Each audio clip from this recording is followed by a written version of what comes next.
Hello everyone, कैसे हैं आप सभी। उम्मीद करता हूँ आप सब अच्छे होंगे।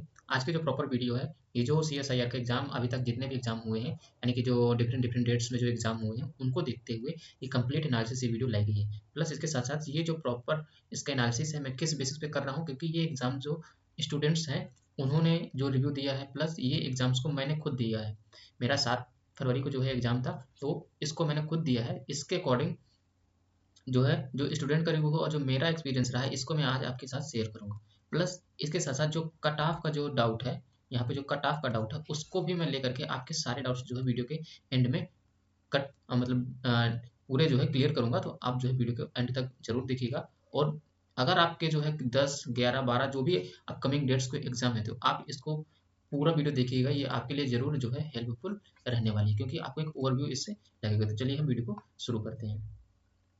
चलिए, अगर हम देखें पेपर फर्स्ट की अगर बात करें, तो पेपर फर्स्ट में आप देखेंगे कि हिस्ट्री हिस्ट्री का पोर्शन है, पॉलिटी, करंट अफेयर्स, इंग्लिश, ये 4 सेगमेंट उसमें दिए गए हैं। और भी है, मतलब सोशल जस्टिस है, गवर्नेंस है। तो ये कहीं ना कहीं एक दूसरे से लिंक टॉपिक ही है। तो अगर हिस्ट्री की बात करें, जो एंसेंट हिस्ट्री है, इसमें अगर देखते हैं तो एक एग्जाम्पल के साथ देखते हैं। जैसे एग्जाम्पल क्या है, रत्नावली। ये एक बुक है, एंसेंट बुक है। ये पूछा गया था 5 तारीख को। ये देखिए, देख सकते हैं आप, 5 तारीख को पूछा गया था कि ये किसकी कृति है। तो फिर अब जो मेरा जो एग्जाम था 7 को, तो इसमें जो है कालिदास की जो पुस्तक थी अभिज्ञान शकुंतलम, ये पूछा गया था, ये किसकी बुक है। तो अभिज्ञान शकुंतलम पूछा गया, रत्नावली पूछी गई। तो यानी कि जो एंसेंट बुक है, यहाँ पे स्टार मार्क किया गया है, जो एंसेंट बुक है उस पर फोकस किया जा रहा है क्वेश्चन का। ठीक है, तो आपको जो एंसेंट बुक है, कम से कम आपको जो है 7 से 8 ऐसे लिस्ट बना लेनी है, और तब उनको रीड करते हुए एग्जाम में जाना है।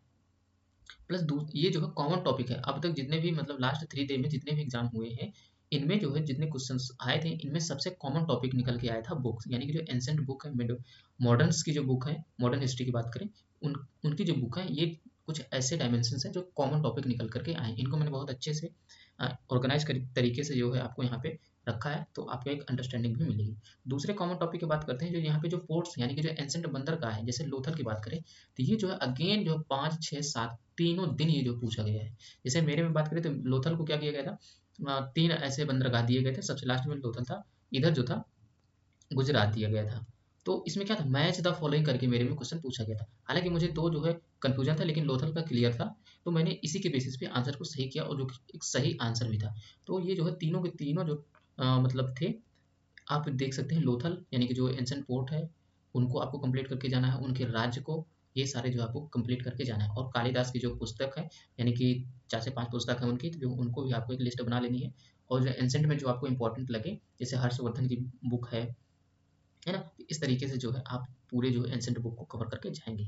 चलिए अब बात करते हैं बुद्धिज्म और जो जैनिज्म है, इसमें क्या है, इसको भी यहाँ पे स्टार मार्क किया गया। इसमें कैसे क्वेश्चन आते हैं, जैसे एक एग्जाम्पल से लेते हैं। जैसे मेरे में क्या है, जैसे कि हम 7 फरवरी, मैंने बताया आपको, जो मेरा 7 को पेपर था, तो मुझसे पूछा गया था कि सिद्धार्थ के बचपन का क्या नाम था, यानी कि उनका जो एक्चुअल नेम है, ये पूछा था। दैट वाज जो क्वेश्चन था, ये था कि बुद्ध का एक्चुअल नेम क्या है। ये देखिए, आप यहाँ पे देख भी सकते हैं, आस्क इन माय पेपर, मैंने यहाँ पे सारा मेंशन किया गया है। ये मेरे पेपर में पूछा गया है।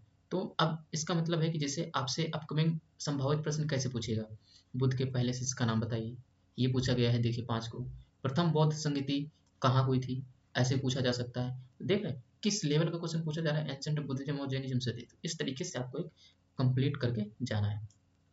ठीक है, फिर अब हम यहाँ पे बात करते हैं जो संभावित प्रश्न है, यानी कि जो एक्सपेक्टेड क्वेश्चन है, इसको भी हम यहाँ पे देखेंगे। जैसे गौतम बुद्ध का प्रथम उपदेश जो है उन्होंने कहाँ दिया था, गौतम बुद्ध जो है कहाँ दिए थे, ये आपको तैयार होना चाहिए। जो 3 बौद्ध संगीतें हुई, फर्स्ट, सेकंड, थर्ड, इसमें कैसे आएगा, कहाँ हुई थी। सबसे पहले तो आपको स्थान पता होना चाहिए, प्लस ईयर पता होना चाहिए। फिर किसके समय हुई थी, यानी कि उस समय जो किंग थे, राजा थे, वो कौन थे। प्लस जो मैनेज इन संगीति को करते थे, उनका क्या नाम था। ये जो 3 पॉइंट, इससे आपको कंप्लीट होने चाहिए। फिर यहाँ पे जो बौद्ध धर्म के जो दर्शन है, यानी कि हम 4 दर्शन की बात करते हैं बौद्ध धर्म में, तो ये भी आपको कंप्लीट होने चाहिए नाम। आप एक सिनॉप्सिस तैयार कर लेंगे ना, तो आपके क्वेश्चन इससे बाहर नहीं जाएंगे। फिर बौद्ध धर्म की जो भाषा है, वो उससे पूछा जा सकता है। फिर बुद्ध के जो प्रथम गुरु थे, यानी कि जो हम बात करते हैं जो गौतम बुद्ध के प्रथम गुरु थे, उनका क्या नाम था। ठीक है, फिर सेम इसी तरीके से, सेम एज जैनिज्म, यानी कि जो जैन धर्म है, इसी तरीके से आपको जैन धर्म को भी कंप्लीट करना है। तो ये आपको ओवरव्यू लगेगा कि आपको किस तरीके से टॉपिक्स को कवर करने हैं। आप देख सकते हैं कितना सिंपल, बेसिक ही पूछा जा रहा है एग्जाम में। ठीक है, अब बात करते हैं अशोक से रिलेटेड। यानी कि जो अशोक है, चंद्रगुप्त मौर्य हैं, इनसे रिलेटेड कैसे पूछे गए थे। जैसे आप देखेंगे कि क्वेश्चन पूछा गया था कि अशोक के पिता का नाम बताइए, ये क्वेश्चन पूछा गया है। कलिंग युद्ध से पूछा जा सकता है, ठीक है। एक्चुअली ये जो पिता का नाम है ये मेरे पेपर में पूछा गया था, यानी कि 7 फरवरी में ये जो क्वेश्चन ये पूछा गया था। फिर अगर जो ऋग्वेद से कैसे क्वेश्चन आ रहे थे, जो ऋग्वेद की बात करें, जिससे मेरे एग्जाम में पूछा गया है कि कितने सूक्त हैं ऋग्वेद में, कितने सूक्त हैं, हम बात करते हैं 28 सूक्त हैं। ये जो है आस्क इन माय पेपर, ये भी देखिए यहाँ पे मेंशन है। तो इस तरीके से आप टॉपिक्स को कवर करके जाएंगे, ठीक है। फिर इसमें अगर संभावित प्रश्न की बात करते हैं, जो कि ऋग्वेद में जो एक्सपेक्टेड क्वेश्चंस जैसे हो सकते हैं, इसकी बात करें, सबसे पहले कितने श्लोक हैं, यानी कि टोटल जो कितने श्लोक हैं ये आपको पता होना चाहिए। फिर सबसे अधिक बार, यानी कि जो ऋग्वेद में सबसे अधिक बार कौन से वर्ड का उल्लेख किया गया है, जब और सबसे कम बार किसका उल्लेख किया गया है। जैसे सबसे ज़्यादा अधिक बार की अगर बात करें, अगर मैं गलत नहीं हूँ, तो वहाँ पे इंद्र का प्रयोग किया गया है, और जो सबसे कम बार है तो वो जो है गंगा नदी का प्रयोग किया गया है, क्योंकि गंगा नदी का उल्लेख ऋग्वेद में सिर्फ एक बार मिलता है, और सबसे ज़्यादा बार जो है इंद्र का उल्लेख मिलता है। और सबसे ज़्यादा नदी में किसका मिलता है, सबसे ज़्यादा मिलता है जो सरस्वती नदी है, उसका जो है उल्लेख आपको देखने को मिलता है। इस तरीके से आपको पूरा जो है कंप्लीट करके फिर एक बेसिक ही आपको तैयार करना है। फैक्चुअल चीजें ही पूछ रहा है पेपर फर्स्ट में एंसेंट के पार्ट से। फिर आपसे ऋग्वेद की अर्थव्यवस्था किस पर बेस्ड थी, ये भी आपसे पूछा जा सकता है, जैसे कि एग्रीकल्चर पे बेस्ड थी, या जो मिल्क प्रोडक्शन था उस पर बेस्ड थी, या मांस वगैरह खाते थे। इस तरीके से क्वेश्चन 4 ऑप्शन आपको दिया जा सकता है, जैसे कि ऋग्वेद की अर्थव्यवस्था किस पर बेस्ड थी। तो आपको ऐसे कृषि, मांस, दूध उत्पादन, इनमें से कोई नहीं, इस तरह के ऑप्शन दे देगा और आपसे बताएगा सही कौन सा है। तो इस तरीके से क्वेश्चंस को पूछे जा सकते हैं।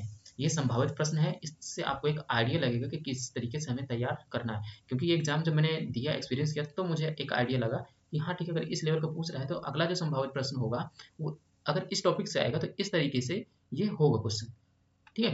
तो ये सारा जो हमने डिस्कस किया एंसेंट का, ठीक है। अब बात करते हैं मेडिवल हिस्ट्री की। मेडिवल हिस्ट्री की बुक पे अभी कोई क्वेश्चन देखने को नहीं मिला है। मोस्टली जो क्वेश्चन आए हैं अकबर पे आए हैं, समुद्रगुप्त पे मेरे एग्जाम में पूछा गया था, जैसे प्रयागराज का जो स्तंभ है और जो सिक्के पर जो वीणा बजाते हुए हैं उनसे पूछा गया, यानी कि हम समुद्रगुप्त की बात करें वो है। शायद यहाँ पे 2 से 3 क्वेश्चन पूछे गए थे, जैसे कि देखिए आज के माई पेपर 7 फरवरी 2024, जिससे ताजमहल किसकी याद में बनाया गया था। फिर नूर जहाँ पे क्वेश्चन आया था, नूर जहाँ किसकी पत्नी थी, ये भी क्वेश्चन पूछा गया। बाबर पे क्वेश्चन आया था, प्लस एक क्वेश्चन आया था कि जो पानीपत का जो युद्ध हुए हैं, प्रथम युद्ध किन के मध्य जो है लड़ा गया था, ये भी मेरे एग्जाम में पूछा गया था। तो यानी कि इसका मतलब है जो पानीपत का प्रथम पूछा है, तो अपकमिंग एग्जाम में जो 3 युद्ध हुए हैं, प्रथम, द्वितीय और थर्ड, ये भी आपको तैयार होना चाहिए। प्लस आपको जो तराइन का जो युद्ध है ये भी आपको तैयार होना चाहिए। तो ये जो है आपको इस तरीके से मिडवर्क को अप्रोच लेकर के चलनी है, ठीक है। प्लस जो इनके जो इंपॉर्टेंट वर्ड हैं, यानी कि जो प्रशासन की अगर हम बात करें, प्रशासन की अगर बात करें, जो एडमिनिस्ट्रेशन था, इसको भी अकबर के समय में जो उनको क्या बोला जाता था, ठीक है।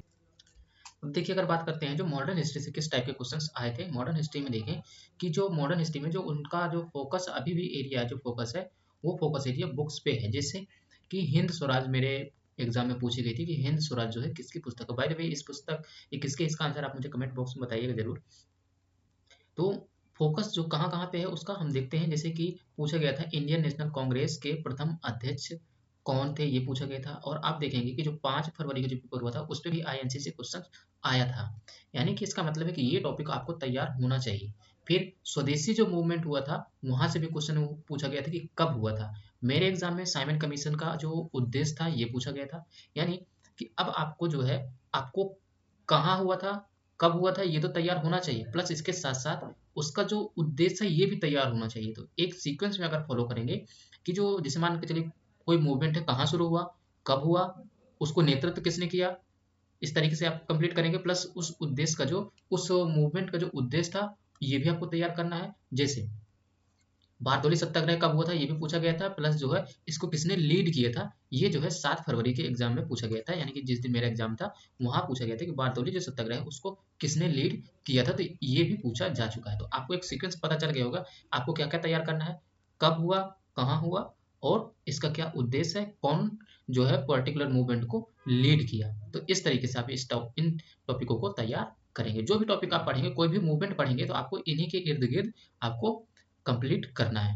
होपफुली आपको एक आइडिया मॉडर्न हिस्ट्री के बारे में लग गया होगा। और यहाँ पे जो मॉडर्न हिस्ट्री की जो बुक्स हैं इनकी भी आपको एक जो है 15 से 20 ऐसे लिस्ट बना लीजिएगा। 3 से 4 बार उसको देखेंगे एग्जाम के पहले, तो वो आपको ऑप्शन को एलिमिनेट करने में हेल्प करेंगे। जब भी ऑप्शन को एलिमिनेट करते हैं तो हमें एग्जाम में जो है सही आंसर की तरफ हम मूव करते होते हैं। जरूरी नहीं है कि आप जब भी 15-20 जो लिस्ट बनाएंगे वो पूछी जाएंगे, लेकिन 15-20 3-4 बार देखेंगे ना तो उनमें ऑप्शन एलिमिनेशन जो आप करेंगे उसमें हेल्प जरूर मिलेगी। तो कहीं ना कहीं आप अगर एक भी ऑप्शन एलिमिनेट हो जा रहा है, जैसे मेरे एग्जाम में एक क्वेश्चन मैच द फॉलोइंग का था लोथल वाला, लेकिन मुझे पता था सिर्फ लोथल का, लेकिन मैंने जब उसको एलिमिनेट करके सही आंसर तक तो मतलब सही मार्क किया ना, इसी तरीके से जब आप ये लिस्ट बनाएंगे तो सही आंसर की तरफ आप मूव करेंगे, तो आपको ऑप्शन को एलिमिनेट करने में हेल्प करती है। तो ये हमने मॉडर्न हिस्ट्री के बारे में देखा। अब मूव करते हैं हम जो हमारा अगला सेगमेंट है उस पे हम बात करते हैं। जैसे चलिए बात करते हैं जो इंडियन पॉलिटी से जो कौन कौन से सेगमेंट से क्वेश्चंस आए थे अब तक, मतलब जितने भी एग्जाम हुए हैं उनमें से क्या क्या डेवलपमेंट हुआ है उसको देखते हैं। जैसे हम पॉलिटी की बात करें तो अटॉर्नी जनरल पे क्वेश्चंस को देखने को मिला है, और ये जो क्वेश्चन थे ये जो है यूपीएससी के पैटर्न पे क्वेश्चन देखने को मिला है। अभी हम एक एग्जांपल भी शेयर करेंगे आपके साथ कि किस तरीके से बेसिक क्वेश्चन उसने पूछे हैं, यानी कि जो है उसने बेसिक क्वेश्चन ही पूछा है, बेसिक से कैसे जो है उसने यूपीएससी के पैटर्न पे डिजाइन करने की कोशिश करी है। कुल मिलाकर क्या है, क्वेश्चन को डिफिकल्ट बनाने की कोशिश की जा रही है, तो आप लोग तैयार रहिएगा इसके लिए, डिफिकल्ट के लिए भी। अगर आपका एग्जाम आने वाले कुछ डेट्स में है, डीपीएसपी पे भी क्वेश्चन आए थे। डीपीएसपी पे यहाँ पे भाग और आर्टिकल नहीं पूछा गया, यूपीएससी पैटर्न पे क्वेश्चन पूछा गया। फंडामेंटल राइट से जो भी क्वेश्चन आ रहे हैं वो टोटली अभी जो पैटर्न है उसके अकॉर्डिंग जो है आर्टिकल बेस्ड ही क्वेश्चन पूछे जा रहे हैं। और जो कॉमन टॉपिक की बात करें, कॉमन टॉपिक निकल के आए हैं, यानी कि तीनों दिन यानी कि 5 से लेकर के 8 तक जो भी एग्जाम हुए हैं उनमें जो है 42वां और जो 44वां कॉन्स्टिट्यूशन अमेंडमेंट है ये पूछा गया है। तो आपको ये तो तक कंप्लीट करके जाना ही है, प्लस इसके साथ साथ जो 73rd एंड 74th जो कॉन्स्टिट्यूशन अमेंडमेंट है ये भी आपके एग्जाम में पूछा गया है। ये भी अगेन यूपीएससी के पैटर्न पे क्वेश्चन पूछे जा रहे हैं, आप यहाँ पे देख भी सकते हैं। लेकिन आपको यूपीएससी के पैटर्न पे क्वेश्चन पूछे जा रहे हैं तो आपको यहाँ पे डरना नहीं है, ठीक है। देखिए यहाँ पे लिखा भी है, but all question asking in the exam basic level you do easily if you prepared basic level. अगर आपने बेसिक लेवल भी कंप्लीट किया है, तैयार किया है, तो आप चाहे यूपीएससी लेवल का पूछे, चाहे आर्टिकल बेस्ड पूछे, चाहे जिस लेवल का पूछे, आप उसको आसानी से कर लोगे, ठीक है, आपको डरने की जरूरत नहीं है। अब ये देखिए, जैसे मैं एग्जांपल के साथ बताता हूँ, जैसे कि एग्जाम मेरे जो क्वेश्चंस आए हुए थे उसमें पंचायत पे एक क्वेश्चन था। पंचायत पे क्या क्वेश्चन था, एग्जैक्टली यही है कि कितने सब्जेक्ट है, पंचायत के कितने सब्जेक्ट हैं। इसको जो है हमने अपने टेस्ट में जो अपनी क्लास यूट्यूब पे करी थी उस पे जो टेस्ट है उस पे भी ये क्वेश्चंस को वहाँ पे रखा गया है। और जब मुझे महान्यायवादी यानी कि अटॉर्नी जनरल की बात करें, आर्टिकल 76 की बात करें, तो इसका भी मैंने टेस्ट पे क्वेश्चन करवाया था। फिर अगेन दूसरा जो क्वेश्चन था, यानी कि जो नगर पालिकाएं हैं वो कौन सी अनुसूची में है, ये एग्जैक्टली क्वेश्चन था, ठीक है। तो इस तरीके से क्वेश्चन पूछे जा रहे हैं कि कितने सब्जेक्ट हैं, कितने अनुसूचियां हैं। प्लस एक क्वेश्चन था जो कि लोकपाल पे था, लोकपाल पे था, ये मेरे एग्जाम में पूछा गया। अब हम बात करते हैं जो यूपीएससी पैटर्न पे जो क्वेश्चन पूछा गया उसकी बात कर लेते हैं। जैसे एग्जाम्पल मैंने बताया था आपको शेयर करेंगे। जैसे एग्जाम्पल की बात करें तो एग्जाम्पल में ऐसे क्वेश्चन था, attorney general R related in which article. अब आपको ऑप्शन दे रखा था आर्टिकल 76, 78, 76 एंड 77, 76, 7 और 78 सभी आर्टिकल। अब आपको ऑप्शन दे रखा था only 1, only 2, only 3, none of these. आपको जब आपने बेसिक आर्टिकल अगर किसी ने कवर कर रखा है तो इसका आंसर आसानी से निकाल सकते हैं, ठीक है। इस तरीके से क्वेश्चन। अब बताइए ये यूपीएससी पैटर्न पे जो क्वेश्चन थे इसको डिजाइन करने की कोशिश की गई है, यानी कि पेपर को क्या डिफिकल्ट बनाने की कोशिश की गई। ये डिफिकल्ट क्वेश्चन लग रहा है, कहीं से क्वेश्चन डिफिकल्ट नहीं है, आप आसानी से कर लोगे। यहाँ पे लिखा भी है ask in my paper 7 February. Exactly यही क्वेश्चन है, सेम एग्जैक्ट की हम बात कर रहे हैं, एग्जैक्ट यही क्वेश्चन पूछा गया क्योंकि मैंने खुद पेपर दिया है। बात करते हैं जो करंट अफेयर, यानी कि जो अगला सेगमेंट है करंट अफेयर्स को लेकर के काफी डाउट्स थे। जैसे करंट अफेयर्स की हम बात करते हैं।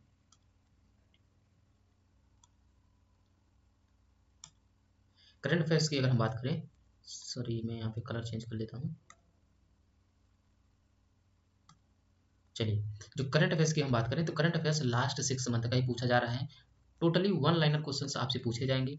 प्लस मेरे पेपर में क्या हुआ था, एक क्वेश्चन ऐसा था जो कि जनवरी मंथ से पूछा गया था, जो कि एमपी से रिलेटेड कोई था कि जो मतलब 35% जो आरक्षण जो है महिलाओं के लिए यानी कि वुमेन्स के लिए प्रोवाइड किया गया था, उनसे रिलेटेड जो क्वेश्चन था उससे पूछा गया था ये करंट। हालांकि मुझे पता नहीं था तो मैंने इसको छोड़ दिया। फिर जो इंटरनेशनल लेवल का जो करंट अफेयर्स है ये भी पूछा जा रहा है, इंटरनेशनल करंट ऑल्सो आस्किंग। जैसे एक यहाँ पे जॉय बाइडन पे एक क्वेश्चन था, फिर अवार्ड पे जो क्वेश्चन था ये भी था। स्पोर्ट्स में अगर देखें तो क्रिकेट से अभी ऐसा क्वेश्चन नहीं आया, लेकिन ओलंपिक से क्वेश्चन आया है, इसलिए यहाँ पे मैंने ओलंपिक्स करंट अफेयर्स की बात करें तो ओलंपिक जो है लगातार 3 दिन तक ये जो है कॉमन टॉपिक निकल के आया है, तो आपको ओलंपिक भी तैयार करके जाना है।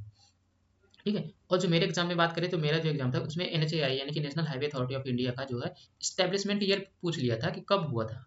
तो अगर ये पूछा था तो इसका मतलब है कि उसके अगर ऑप्शन से बनाएगा तो एक्सपेक्टेड क्वेश्चन क्या होगा, इससे इससे क्या होगा कि अभी भारत में जब भी देखेंगे नितिन गडकरी हमेशा कभी न कभी न्यूज़ पे बने रहते हैं, तो क्या आएगा, क्वेश्चन आएगा कि भारत में यानी कि एक दिन में कितने किलोमीटर जो है रोड यहाँ पे बन रही है। ये आपसे एक क्वेश्चन पूछा जा सकता है करंट से रिलेट करके, कि या तो पूछा जा सकता है कि भारत में कितने किलोमीटर रोड है, हालांकि इसके चांसेस बहुत कम है, चांसेस इसके ज़्यादा हैं। तो आप इस तरीके से भी तैयार करके जाइएगा। मैंने बताया था आपको जब G20 का जब पेपर शुरू नहीं हुआ था तब बताया था कि G20 पे क्वेश्चन डेफिनेटली आएगा। तो देखिए G20 पर भी क्वेश्चन आया, हालांकि एग्जैक्टली वो मुझे याद नहीं है कि किस पर था, लेकिन G20 पे क्वेश्चन था।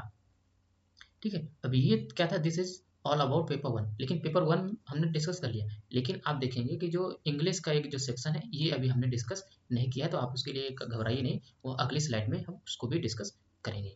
ठीक है। अब पढ़ते हैं जो पेपर टू का जो सेगमेंट है उसकी भी अभी बात हम कर लेते हैं। होपफुली आपको एक ओवरऑल आइडिया लग गया होगा कि किस तरीके से एग्जाम्स जो है आ रहा है, पेपर कितना सिंपल है। मैंने कुछ एग्जाम्पल भी शेयर किए, एक्चुअल में जो क्वेश्चन मुझे एग्जैक्टली याद है तो मैंने आपको ये सब किया। लेकिन जो पेपर टू का जो सेगमेंट है इसमें आपको क्या ध्यान रखनी है, इसमें आपको ध्यान रखना है कि जो टाइम है इसको आपको ध्यान रखना है। जैसे मेरे केस में क्या हुआ था, मेरे पास एक लड़का बैठा था, उसको यही नहीं पता था कि टाइम कितना है। वो उससे मैंने पूछा तो उसने कहा 3 आवर, 3 घंटे का पेपर है। मैं उसको बताया कि नहीं भाई ये 2.5 घंटे का पेपर है। तो आपको टाइम ध्यान रखना है कि ये जो है 2.5 घंटे का पेपर है, टोटल जो है 200 क्वेश्चन आने वाले, इसीलिए मैंने एग्जैक्ट ये टाइम को यहाँ पे, ये टाइम और जो टोटल क्वेश्चन है यहाँ पे रखा है। ठीक है। ये आपको क्लियर रखना है। और जो पहला पेपर है उसके लिए 120 मिनट मिलेंगे और जो है 150 क्वेश्चन उसमें आपको देखने को मिलेंगे, लेकिन यहाँ पे 200 क्वेश्चन और 2 घंटे 30 मिनट टाइम आपको मिलने वाला है। ठीक है। जियोग्राफी की बात करें तो जियोग्राफी में जो रिवर सिस्टम पे है उस पर कॉमन टॉपिक है, ये कॉमन टॉपिक निकल करके आया है। जैसे कृष्णा पे पूछा था 5 तारीख को, गोदावरी महानदी पे पूछ चुका है। अब जो बचे बचे जो नदियां हैं उसमें भी क्वेश्चन पूछेगा। बेसिकली जो इसकी सहायक नदियां हैं इन्हीं पे ही क्वेश्चन आ रहे हैं, यानी कि जो इन रिवर के जो ट्रिब्यूटरी हैं उन पे क्वेश्चन पूछा जा रहा है, यानी कि गंगा पे भी पूछ सकता है, कावेरी, इंडस, इंडस पे ऑलरेडी पूछ चुका है, 2 क्वेश्चन आ चुके हैं इस पे। तो ये अब इसके चांसेस बहुत कम है। अब मुझे नहीं लगता है कि इस पे आएगा क्वेश्चन, क्योंकि अब बाकी नदियों पे क्वेश्चन आएगा, जैसे तापी हो गया, माही हो गया, लूनी नदी हो गई, यमुना, कोसी, बेतवा, ये जो कुछ मेजर नदियां हैं इन पे क्वेश्चन पूछा जा सकता है। आप यहाँ पे हुगली रिवर भी कर सकते हैं, हुगली नदी। तो इनका भी आपको एक ट्रिब्यूटरीज कहाँ से उद्गम होती हैं, इनको आपको कैसे करना है, कहाँ से जो उद्गम होती हैं वो, प्लस जो इनकी सहायक नदियाँ हैं ये, फिर एक आती है राइट, मतलब कि दाएं से राइट विंग ट्रिब्यूटरी और लेफ्ट विंग ट्रिब्यूटरी। तो आपको इस तरीके से भी इन नदियों को कंप्लीट करके जाना है, क्योंकि जब लेवल बढ़ाएगा, अभी पूछा जा रहा है ट्रिब्यूटरी, फिर पूछेगा कि इनका जो ओरिजिन है ये कहाँ हुआ था, फिर क्या करेगा, left bank tributary, right bank tributary. अब जैसे जैसे लेवल बढ़ेगा ना तो एग्जाम की डेट भी तो बढ़ रही है, तो लेवल भी तो बढ़ाएगा। तो आपको इस तरीके से इनको कंप्लीट करना है। ठीक है। ये तो रिवर सिस्टम पे रहा। फिर सॉइल डिस्ट्रीब्यूशन, इस पे अगेन कॉमन टॉपिक है, ये भी पूछा जा रहा है, लगातार रेगुलर पूछा जा रहा है, जैसे कि red soil, black soil etcetera जितने भी हैं। फिर यहाँ पे जो माउंटेन्स हैं, अभी तो जैसे 5 तारीख की हम बात करें, जो 5 तारीख को माउंटेन्स ही पूछा था, लेकिन अब क्या करेगा, अब यानी कि जो बात करेंगे जो भी आने वाली डेट्स हैं जब भी एग्जाम होगा उसमें क्या करेगा, जो माउंटेन के पार्ट है उनकी बात करेगा, यानी कि भारत की सबसे ऊंची चोटी कौन सी है, सॉरी यहाँ पे चौटाई बोल दिया, ऊंची चोटी कौन सी है ये पूछ पूछ चुका है। लेकिन अब उनकी, जैसे कि ये पूछ चुका है तो उनकी कुछ क्या बताएगा, पूछेगा आपसे कि उनकी अब जो मतलब लंबाई है ये बताइए, मीटर में देगा इतने मीटर, इस तरीके से क्वेश्चन को डिजाइन करेगा। फिर पूछेगा कि जैसे कि जो राज्य है ये कौन सी पर्वत श्रृंखला किस राज्य में है, इस तरीके से क्वेश्चन को डिजाइन करेगा। क्या करेगा, धीरे धीरे डिफिकल्टी लेवल्स को इंक्रीज करेगा। तो आपको इस तरीके से भी तैयार रहना है। फिर यहाँ पे एक क्वेश्चन था जो मेरे एग्जाम में पूछा गया था, ITCJET पे क्वेश्चन था। अगेन मानसून पे डेफिनेटली जो भी तैयारी करता है तो उसको पता ही होता है कि जब भी मानसून आता है, जैसे हम भारत की अगर बात करें तो ये ऐसे मैप पे ना जाइएगा, तो जब भी मानसून आता है तो यहाँ से होकर के 2 धाराओं में डिवाइड हो जाता है, ऐसे अरब सागर और जो है बे ऑफ बंगाल। एग्जैक्टली यही क्वेश्चन था कि भारत में मानसून जब एंटर करता है तो उसकी कितनी शाखाएं होती हैं, 2 शाखाएं होती हैं। यही क्वेश्चन आया था मेरे में। तो अब बताइए आप इससे पूछे, अब जब भी पूछेगा, अब अगर मानसून से क्वेश्चन आएगा तो क्या करेंगे, सबसे ज़्यादा बारिश कहाँ होती है, यानी कि जो मासिन राम है वहाँ पे होती है। ठीक है, इस तरीके से पूछेगा। ये तो फिर स्टेट में पूछ लेगा, या पूछेगा कि जो बंगाल की बे ऑफ बंगाल की जो शाखा है और जो अरब सागर शाखा है, ये भारत में कौन से जगह पे मिलती है जहाँ पे बारिश होती है, तेज होती है। तो इस तरीके से भी क्वेश्चन पूछ सकता है मानसून से। आपको इसके लिए भी प्रिपेयर रहना है। ठीक है, तो ये ओवरऑल हमने जियोग्राफी की बात करी है। अभी तक इतने ही टॉपिक से क्वेश्चन आए हैं, हम प्रोडिक्ट नहीं कर सकते हैं कि किन और कौन से टॉपिक्स पे क्वेश्चन आएंगे। लेकिन यहाँ पे आपको क्या ध्यान रखना है, आपको नोट यहाँ पे दिख रहा होगा जहाँ पे मैंने स्टार्ट मार्क किया, यानी कि जो वर्ल्ड जियोग्राफी यहाँ पे कट गया है, वर्ल्ड जियोग्राफी है वो भी आपके एग्जाम में पूछी जा रही है। जैसे टोटली ये जो है मैप बेस्ड क्वेश्चन को पूछे गए। जैसे मेरे में क्वेश्चन था कि जो ब्रिटेन है वो उसकी सीमा इस सी से टच करती है, तो इटली किस जो सीमा है वो कौन से सी से बाउंड्री शेयर करती है। इस तरीके से कुछ क्वेश्चन था, एग्जैक्टली मुझे याद नहीं, लेकिन क्वेश्चन इसी तरीके से था, कंपेयर करके बात कही गई थी। तो वर्ल्ड जियोग्राफी से क्वेश्चन आ रहे हैं, तो आपको भी इसको ध्यान रखना है। जो भी न्यूज में थे पिछले 6 महीने में उसको एक बार देख जरूर लीजिएगा। ठीक है, इन्वायरमेंट की बात करें तो इन्वायरमेंट में देखिए, इन्वायरमेंट में जो एसडीजी है, ये सबसे पहला क्वेश्चन था मेरा सेक्शन में। आपको एसडीजी तैयार होने चाहिए। फिर यहाँ पे जो नेशनल पार्क है, नंदा देवी ही मुझसे पूछा था कि नंदा देवी नेशनल पार्क कौन से स्टेट में है, उत्तराखंड में है ये, तो ये भी मुझसे पूछा था। फिर यहाँ पे जो ट्री है, इन पे कुछ जो फ्लावर है, स्पेशली बात करें जो केरल पे जो एक पहाड़ी है वहाँ पे 12 साल पे ये फ्लावर जो उगता है, उसका नाम मुझे कमेंट बॉक्स में बताइएगा, ये मुझसे पूछा गया था।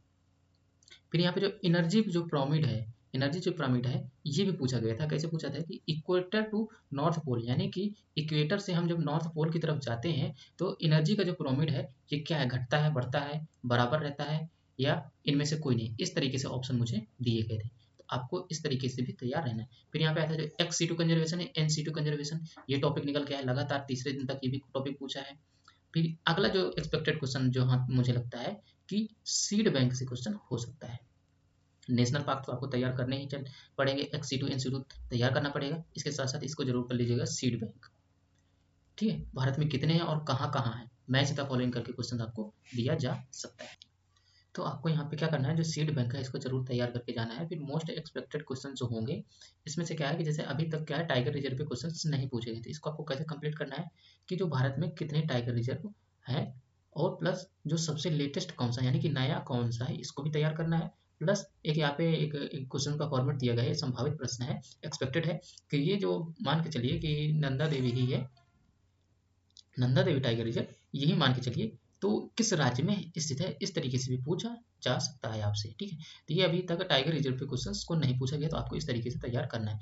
फिर अगेन जो वेटलैंड है, यानी कि जो रामसर साइट्स है, टोटल कितनी है, लेटेस्ट कौन सी है, और कोई भी रामसर साइट दे दिया जाए, जैसे केवला देव है, केवला देव वेटलैंड, तो ये आपसे पूछा जा सकता है कि कहाँ लोकेटेड है, किस राज्य में लोकेटेड है। अगेन ये एक्सपेक्टेड क्वेश्चन है, एक्सपेक्टेड क्वेश्चन में ही आएगा आयुसीएन। अगर ज़्यादा ही आपका एग्जाम जैसे कि 13, 15, 19, 20 जो भी आपका यहाँ पे एग्जाम जिस भी डेट को हो, मुझे लगता है कि वहाँ जो है ये इस टाइप के क्वेश्चन जो है पूछने को देखने को आपको मिलेंगे। तो आयुसीएन आपको तैयार करना है, आयुसीएन का जो डिक्लेयर्ड ईयर है ये आपको तैयार करना है। फिर कोई आपको यहाँ पे दे दिया जाएगा, जैसे एग्जांपल साइबेरियन क्रेन है, इसकी कौन सी कैटेगरी है, ये आपसे पूछा जा सकता है। तो ये जो एक्सपेक्टेड क्वेश्चन में आएंगे आपको तैयार करके जाना है। अगर आपका 10 तारीख के बाद पेपर है तो आप मेक श्योर कि आप जो है इसको बना करके जाइएगा, पूरा नोट्स बना करके पढ़ करके जाइएगा।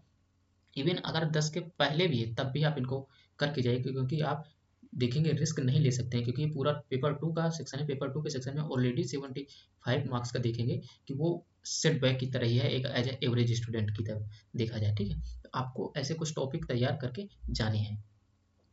फिर अगर बात करते हैं इकोनॉमी, इकोनॉमी नेशनल इनकम वाला जो टॉपिक है, यहाँ पे स्टार मार्क है, लास्ट 3 दिन जो अभी तक एग्जाम हुए कॉमन टॉपिक है, हर बार इसमें कम से कम एक क्वेश्चन देखने को मिला है। ये जो इकोनॉमी का सेक्शन है totally current affairs based question आए हैं। इंडेक्सेस से क्वेश्चन जैसे कि हम 5 तारीख को देखे थे कि एसडीआई पे पूछा गया था, और जो है यहाँ पे जो मल्टी डायमेंशनल पॉवर्टी इंडेक्स है इस पे भी क्वेश्चन आया हुआ है, एक्सपेक्टेड है यूपीएससी पैटर्न पे बेस्ड जो है अपकमिंग डे में इससे पूछा जा सकता है।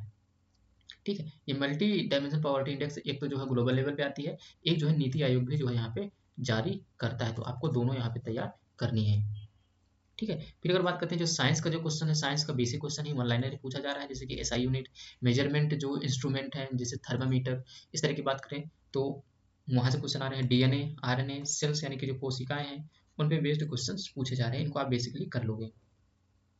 ठीक है, फिर इथिक्स में सबसे ज़्यादा डाउट है बच्चों को कि जैसे कि इंटीग्रिटी का जो पोर्शन है, अब तक देखा जाए 5 से लेकर के जो 8 तारीख तक जो एग्जाम हुआ टोटली जो है इंटीग्रिटी पे ही बेस्ड है अभी क्वेश्चन। ठीक है, एप्टीट्यूड जो क्वेश्चन आएंगे वो एक्सपेक्टेड क्वेश्चंस होंगे जो कि अपकमिंग डेट में देखने को मिलेगा, और जो इंटीग्रिटी एप्टीट्यूड ये जो क्या है इनके मिक्सअप क्वेश्चन भी आपको आने वाले डेट्स में क्वेश्चन देखने को मिलेगा। ठीक, अप्लाइड क्वेश्चंस प्लस बेसिक, ये क्या है इनको आप आसानी से कर लोगे, अगर आपने बेसिक कवर कर रखा है तो आप आसानी से इसको कर लोगे। फिर जो अभी जो क्वेश्चन आए हैं इंटीग्रिटी, मोरल डिसीजन, एथिकल जो डायलेमा की बात करें इस पे क्वेश्चन आ रहे हैं। एथिकल डायलेमा कैसे किसी भी ऑर्गेनाइजेशन से रिलेटेड एथिकल डायलेमा होते हैं, इस पे बेस्ड क्वेश्चन पूछा गया है। फिर यहाँ पे जो पर्सनल एथिक्स है, पर्सनल एथिक्स का जैसे आपको याद, आप उस एग्जांपल को याद करिए जब मैंने कराया था, एक आईएएस ऑफिसर है वो एथिकल डायलेमा में फंस जाता है और डिसीजन में लेने में जो एथिक्स है वो सहयोग नहीं करती, तो वो कौन सी एथिक्स में आएगा, मैंने करा रखा है पर्सनल एथिक्स। ठीक है, फिर यहाँ पे जो इन्वायरमेंटल एथिक्स है ये भी आपके एग्जाम में पूछी जा रही है और मेरे भी पेपर में आई थी। इजिली आप एथिक्स का पोर्शन जो है आप इजिली कर लेंगे अगर आपने मेरी क्लासेस को कवर कर रखा है। ठीक, तो यहाँ पे मोस्टली जो क्वेश्चन है वो यहाँ पे क्या रहे, फिल इन द ब्लैंक के क्वेश्चन आ रहे हैं, और फिल इन द ब्लैंक के क्वेश्चन ही हमने एथिक्स में प्रैक्टिस करी है। सारी की सारी क्लासेस जो है यूट्यूब पे अवेलेबल है, आप उसको भी देख सकते हैं। ठीक है, ये जो है क्वेश्चन जो है फिल इन द ब्लैंक का लेवल एथिक्स में था, और मैंने जितने टॉपिक्स अभी तक पूछे गए इनको मैंने बता दिया है। हालांकि क्वेश्चंस मुझे एग्जैक्टली याद नहीं है इसलिए मैं इनका एग्जाम्पल यहाँ पे रख नहीं पा रहा हूँ। हम वो करेंगे जो अगला सेक्शन है उसके भी बात हम करते हैं। ठीक है, अब ये देखिए जो मैनेजमेंट का जो सेक्शन है, मैनेजमेंट में भी बहुत सारे बच्चों का डाउट है कि मैनेजमेंट में कैसे क्वेश्चन आ रहे हैं। बेसिक क्वेश्चन पूछे जा रहे हैं, लीडरशिप के ज़्यादा क्वेश्चन आ रहे हैं, लीडरशिप के मतलब 10 से 12 क्वेश्चन देखे जा रहे हैं। फिर लीडरशिप प्लस जो प्रॉब्लम बेस्ड जो क्वेश्चन है इसको भी आपको एज ए लीडर की तरह मैनेजमेंट में जब काम करेंगे उसकी तरीके से खुद को रख करके सॉल्व करेंगे ना तो आसानी से ये भी सॉल्व हो जाएंगे। फिर यहाँ पे कुछ केस स्टडी बेस्ड जो क्वेश्चन आए हुए थे इनको भी देखा गया है। जैसे कि मेरे केस में देखा जाए तो मेरे में कुछ केस स्टडी 4 से 5 लाइन की केस स्टडी दी गई थी, और कहा गया था कि मैनेजमेंट का कौन सा इसमें रोल होगा, इस तरीके से क्वेश्चन पूछा गया था। फिर क्या कहा, डोंट बी पैनिक, आपको यहाँ पे पैनिक नहीं होना है अगर इस तरह का क्वेश्चन है। जब आप क्वेश्चन देखेंगे when you see a question you can able to do, तो आप इसको जो है आसानी से सॉल्व कर पाओगे। जब आप क्वेश्चन देखोगे ना तो आप आसानी से इसको सॉल्व कर पाओगे। फिर अगर बात करते हैं जो डिसीजन मेकिंग का जो सेक्शन है ये बेसिक क्वेश्चन है, इसमें इजी लेवल का ही पूछा जा रहा है अभी भी। इसमें मैं आपको एक फार्मूला बताता हूँ। सबसे पहले आप प्रॉब्लम को आइडेंटिफाई करिए, ठीक है, फिर उसके जो रिव्यू लीजिए कि फिर इसके बाद आप आउटपुट उसका निकालिए कि आप इसमें क्या क्या ऑप्शंस अवेलेबल हैं, फिर इसके बाद डिसीजन पे जाइए। इस तरीके से अगर आप सॉल्व करेंगे डिसीजन मेकिंग तो आप आसानी से कर लेंगे। हालांकि लेंदी क्वेश्चन आ रहे हैं, बहुत बड़े बड़े सेक्शन, पूरा जो कंप्यूटर की स्क्रीन है कई बार तो वही नहीं आ रही थी, मतलब सट रही थी, इतने बड़े बड़े क्वेश्चन है, यानी कि रीड करने में सबसे ज़्यादा प्रॉब्लम हो रही थी। टाइम मैनेजमेंट इसमें ज़्यादा चैलेंजेस हो रहा था डिसीजन मेकिंग के सेक्शन में। ठीक है, इस तरीके से आप इसको करेंगे। मैथ में जो टॉपिक की बात करें, मैथ में जो एडवांस मैथ यहाँ पे नहीं पूछी जा रही है। एडवांस मैथ यहाँ पे जो टॉपिक है यानी कि परसेंटेज, यानी कि मेरे केस में जो 7 फरवरी का जो पेपर हुआ उसमें 7 क्वेश्चन जो थे परसेंटेज टॉपिक से थे। प्रॉफिट एंड लॉस के 5 क्वेश्चन थे। टाइम एंड वर्क के जो है 2 क्वेश्चन देखने को मिले हैं। फिर यहाँ पे सीआई और एसआई एक एक क्वेश्चन थे। यहाँ पे टाइम स्पीड एंड डिस्टेंस के यहाँ पे एक क्वेश्चन था। एचसीएफ का भी एक क्वेश्चन था। एलसीएम का एक भी क्वेश्चन नहीं था। ठीक है, इन टॉपिक से जो है मैथ में क्वेश्चन आए हुए थे। फिर रीजनिंग की बात करें, यहाँ पे मिसिंग नंबर का क्वेश्चन, मिसिंग नंबर का जो भी क्वेश्चन अच्छा जो है मतलब वो लेवल का क्वेश्चन आ रहा है, सीरीज से आ रहा है, कोडिंग डिकोडिंग, ब्लड रिलेशन से क्वेश्चन आए हैं, ब्लड रिलेशन के स्पेशली लॉन्ग क्वेश्चंस देखने को मिल रहे हैं। यहाँ पे जो मिरर इमेज है इसके क्वेश्चन देखने को, जो फिगर काउंटिंग है इसके भी क्वेश्चन आपको देखने को मिलेंगे। ओवरऑल आप मैथ और रीजनिंग की अगर 50 क्वेश्चन की बात करें तो इसमें से आप जो है ओवरऑल हम बात करें तो 35 प्लस आप आसानी से कर लोगे। ठीक, जब भी मैंने बताया था कि जो यहाँ पे हमने बात करी थी कि जो इंग्लिश का जो सेगमेंट था वो हमारा छूट गया जो पेपर फर्स्ट का था। तो इसमें क्या है, इसमें जो पोइट्री है इसमें 5 क्वेश्चन एवरेज 5 से 6 क्वेश्चन पोइट्री है, मतलब क्लास 12th लेवल की कम से कम 12 से 13 लाइन की पोइट्री दे देता है, उसी से 5 क्वेश्चन आपको सोल्व करने के लिए देता बोलता है। एक में अर्थ पूछेगा, इसका मोटिव क्या है, इस तरीके से क्वेश्चन पूछ रहा है। फिर ग्रामर पोर्शन के जो आइडियम्स हैं, कॉमन एरर के क्वेश्चन है, वन वर्ड सब्स्टिट्यूशन है, ये पूछे जा रहे हैं। सबसे ज़्यादा मोस्ट इंपॉर्टेंट जो रीडिंग कॉम्प्रिहेंशन है उससे जो है 10 से 15 क्वेश्चन पूछे जा रहे हैं। एक्टिव पैसिव वाइज इनसे भी एक एक क्वेश्चन कभी कभार देखने को मिला है। ठीक, तो इस तरीके से आप इंग्लिश को आप बेसिकली कर लोगे। अगर रीडिंग कॉम्प्रिहेंशन आपने अच्छे से कर लिया तो आपका ये होने वाला है, अच्छे से आप इसको कर लोगे। ठीक है, तो ये ओवरऑल पेपर फर्स्ट और पेपर 2 की हमने बात करी। अब तक का जो लेवल कैसा था, इसमें जो मोस्ट कॉमन टॉपिक है उनको भी हमने देखा, जो मतलब यहाँ पे हो सकते थे जो इम्पोर्टेंट, उनको भी हमने यहाँ पे डिस्कस करने की कोशिश करी है। ठीक है, अब यहाँ पे बात करते हैं जो सेफ अटेम्प्ट क्या होगा। यहाँ पे बहुत सारे बच्चों का डाउट है कि जो सेफ अटेम्प्ट होगा क्वेश्चंस का वो क्या होगा। पेपर 2 में सबसे ज़्यादा पेपर 2 को लेकर के डाउट आ रहा है। तो अगर देखिए सेफ अटेम्प्ट क्या होगा, अगर हम सही आंसर की बात करें, अगर आपने आउट ऑफ 200 में अगर करेक्टली 130 क्वेश्चन अगर सही कर दिए तो आप अपने आप को सेफ मानिए। पेपर 1 की अगर बात करें तो पेपर 1 में जो है अप टू यू, यानी कि ये आपके ऊपर डिपेंड है। 150 क्वेश्चंस जो है आपको देखने को मिल रहे हैं। अब इसमें आप कितने क्वेश्चन कर पाते हैं, लेवल कितना जाता है, तो ये आपके ऊपर है। क्योंकि ये क्या है, मैंने आपको पहले एक वीडियो अपलोड किया था, वहाँ पे क्या है, ये जो है हाई स्कोरिंग एरिया है, पेपर फर्स्ट जो है हाई स्कोरिंग एरिया है। यहाँ पे तो 140 क्वेश्चन लोग करके सही सही आ रहे हैं, ऐसा रिव्यू कई बार कई स्टूडेंटों के द्वारा दिया गया है। ठीक है, तो ये आपके ऊपर है। लेकिन कट ऑफ की बात करेंगे तो कट ऑफ देखिए, टोटल अगर कट ऑफ की बात करें तो यहाँ पे 220 से 240 के बीच रहने वाली है। ठीक है, जैसे अगर बात करें जो कट ऑफ है, मोस्टली अगर मेरे अकॉर्डिंग तो इतनी ही होने वाली है, क्योंकि जो पेपर 2 का जो सेक्शन है इसमें भी मतलब वो कई ऐसे जो हैं कि काफ़ी क्वेश्चन अटेम्प्ट होंगे। अगर उसने 150 वहाँ पे कर दिए हैं तो यहाँ पे भी कुछ गलत भी होंगे, बहुत सारे जो डायमेंशंस है। लेकिन अभी इसका जो इवेल्युएशन है, यानी कि जो इसका इवेल्युएशन कैसा होगा, ये हमें कुछ इसके बारे में कोई आइडिया नहीं है। जैसे पेपर 2 क्या है, ये डिवाइडेड है 8 सेक्शन में, ये 8 सेक्शन में डिवाइडेड है। अगर इस तरीके से इवेल्युएट होता है कि if every section have some criteria, like जैसे क्वालिफाइंग मार्क्स, क्या है, अगर एवरी सेक्शन में, हर सेक्शन में अगर कुछ क्राइटेरिया होगा क्वालिफाइंग मार्क्स का, जैसे हर सेक्शन जो है 25 मार्क का है पेपर 2 का, अगर मान के चलिए क्वालिफाइंग मार्क्स अगर होगा तो कट ऑफ क्या होगी, ये इसकी डिफरेंट कट ऑफ होने वाली है। ये क्या है, ये डाउट है, इसको लेकर के कोई हमारे पास जानकारी नहीं है। ये क्या है, ये डाउट है। ठीक है, फिर अगर देखिए, अगर if paper 1 and paper 2 combined cut off आएगी तो विल बी डिफरेंट, यानी कि अगर कंबाइंड कट ऑफ अगर आती है, कोई क्वालिफाइंग क्राइटेरिया वगैरह नहीं होता, दोनों को मिला करके एक कट ऑफ बनती है, तब कट ऑफ दूसरी होगी। तो हम यहाँ पे अगर हम ये जो डिस्कस किए हैं 220 से 240, ये हमने क्या किया, कंबाइंड डिस्कस किया है कि इतना अनुमान हो सकता है। लेकिन अगर कोई क्वालिफाइंग एरिया होगा तो उसकी कट ऑफ दूसरी होगी। ये स्टिल अभी भी डाउट है, इसका कोई क्लियरेंस नहीं है। इसलिए यहाँ पे कहा गया है आई कांट से हाउ, ये जो है कैसे इसको इवेल्युएट किया जाएगा। Still you have any doubt regarding the exam, ask in the comment box. तो आप मुझसे कमेंट बॉक्स में पूछ सकते हैं, जो भी आपके डाउट्स वगैरह हैं आप रेज कर सकते हैं। आप मेरे टेलीग्राम पे जुड़िए, और इसी तरीके से आप देखेंगे कि जो भी डाउट होंगे हम उनको क्लियर करते हैं। यहाँ पे डाउट क्लियरिंग सेशन भी लेते हैं अपने टेलीग्राम पे, लाइव आपके डाउट्स को जो है डिस्कस किया जाता है। ठीक, और जो भी काफ़ी बच्चे जुड़ चुके हैं, अगर आप अभी नहीं जुड़े तो उनको जुड़िए। टेलीग्राम का जो लिंक है ये आपको डिस्क्रिप्शन बॉक्स में मिल जाएगा, आप वहाँ से डायरेक्टली जुड़ सकते हैं। या तो आप जो है टेलीग्राम के ऐप पे जाएंगे तो वहाँ पे आपको प्रिसीजन IAS सर्च करना है, वहाँ पे आपको चैनल मिल जाएगा। ठीक है, तो ये ओवरऑल जो है पूरा हमने डिस्कस किया पेपर 1 एंड पेपर 2 का अब तक का जो अप्रोच है, क्या लेवल था, ये भी हमने डिस्कस किया। प्लस यहाँ पे जो एक्सपेक्टेड जो क्वेश्चंस होंगे इसको भी हमने डिस्कस किया। प्लस हमने जो एग्जांपल है इनको भी हमने पूरा डिस्कस किया कि किस लेवल के क्वेश्चंस जो है आ रहे हैं। कट ऑफ को लेकर के हमने डिस्कस किया कि जो कट ऑफ का जो डाउट है इसको भी मैंने डिस्कस किया है अभी।